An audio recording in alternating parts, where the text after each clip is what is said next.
মৃত ব্যক্তির স্ত্রী, পুত্র, কন্যা কে কতটুকু সম্পত্তি পাবে জানতে হলে সম্পূর্ণ ভিডিও জুড়ে আমাদের সঙ্গেই থাকুন। আসসালামু আলাইকুম রহমতুল্লাহ।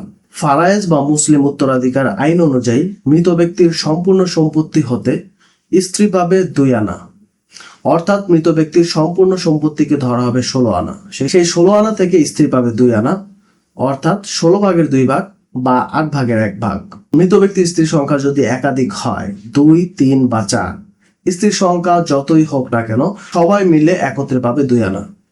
স্ত্রীর 2 আনা অংশ দেওয়ার পর অবশিষ্ট যে সম্পত্তি থাকবে সেই সম্পত্তি হতে পুত্র ও কন্যাগণ পাবে 2:1 অনুপাতে।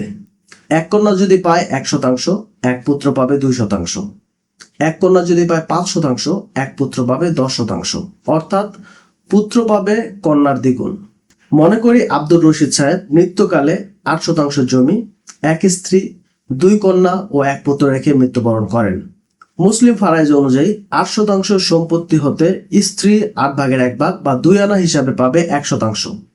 অবশিষ্ট 7% সম্পত্তি হতে 2 কন্যার 2 অংশ, পুত্র যেহেতু কন্যার দ্বিগুণ তাই এক পুত্র একাই পাবে 2 অংশ, কন্যার 2 আর পুত্রের 2, 2, 2, 4 অংশ দিয়ে অবশিষ্ট 7% সম্পত্তিকে ভাগ করে আমরা এক কন্যার অংশ পাই 1.75%।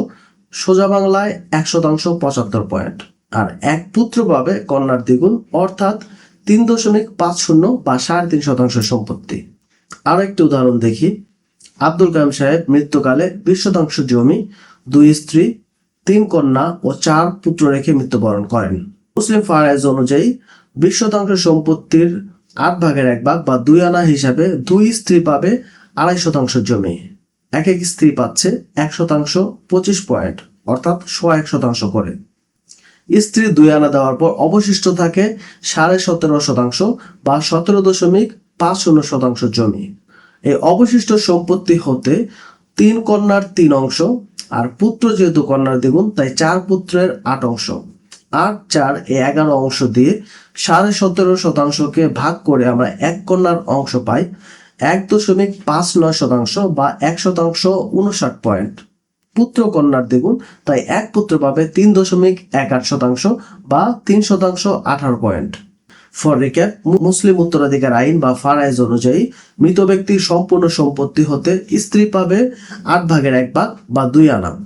স্ত্রী 2 আনা সম্পত্তি দেওয়ার পর অবশিষ্ট সম্পত্তি হতে পুত্র ও কন্যাগণ 2:1 অনুপাতে, অর্থাৎ কন্যা যদি পায় 100%, পুত্র পাবে 200%। আশা করি মৃত ব্যক্তির স্ত্রী, পুত্র ও কন্যাগণ কে কতটুকু সম্পত্তি পাবে এই বিষয়টি আপনাদের কাছে সম্পূর্ণ পরিষ্কার। দেখা হবে পরের এপিসোডে। মাসালাম।